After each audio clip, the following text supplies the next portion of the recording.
大家好，歡迎收睇 Amundi 3 in 3，我係姚遠，東方匯理研究院嘅宏觀策略分析師。今日同大家討論3個話題。第一，過去幾個星期史詩級嘅市場波動，市場交易緊啲咩？第二，中東戰事令到能源價格大升，呢個會點樣影響到實體經濟？第三，面對高度不確定嘅市場環境，投資者應該點樣應對？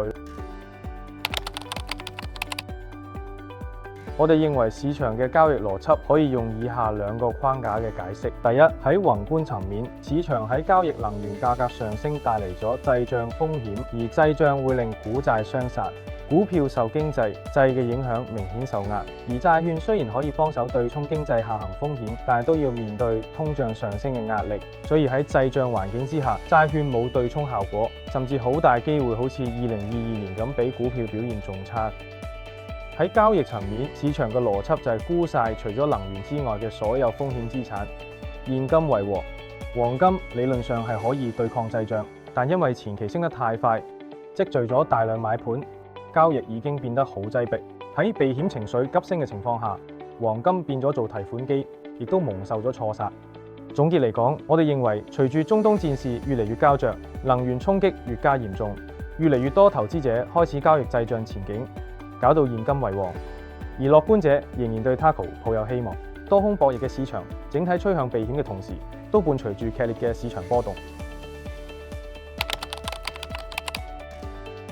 首先，戰爭所導致嘅能源危機係繼新冠疫情同關稅戰之後，有一個負面供給側衝擊，佢嘅影響就係滯脹，而幅度唔單止要睇油氣價格升咗幾多，仲要睇呢個情況會持續幾耐。同埋上游原材料價格上升，會唔會傳導到下游嘅能源同商品價格？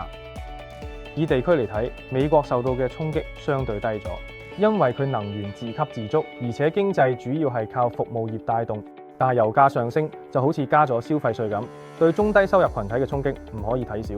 會令美國經濟兩極化嘅趨勢更加嚴重。另外咧，通脹風險都唔可以忽視，特別係美國本身通脹已經有黏性，而家通脹預期仲係高企。我哋認為咧，聯儲局未來幾個月都唔會輕舉妄動，會密切留意能源危機對其雙目標嘅影響。亞洲經濟因為對中東能源有依賴，受到嘅衝擊更加大。背後唔單止係油價上升帶嚟嘅直接壓力，仲有全球經濟放緩對亞洲出口造成咗2次衝擊。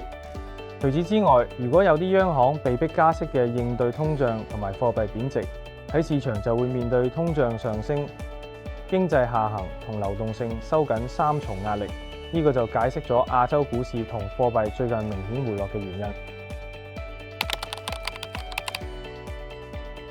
我哋建議投資者要清楚分開短線交易同中長線配置，短期戰爭未來嘅演變同埋市場嘅反應都不可預測。我哋唔建議主動交易。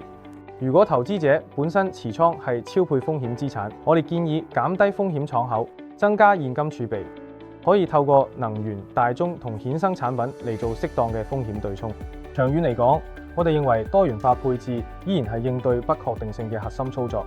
喺大類資產層面，我哋建議用黃金同實物資產嘅對沖地緣政治嘅結構性風險。喺地域層面，可以透過歐洲同新興市場嘅配置嚟減低美國一枝獨秀退潮帶嚟嘅影響。喺行業層面，用多元化配置去捕捉 AI 同其他前沿科技帶嚟嘅顛覆性機。對於中國嚟講，今次嘅能源危機對新能源行業同中國製造嘅相對競爭力提升，都有機會孕育長遠嘅投資機會。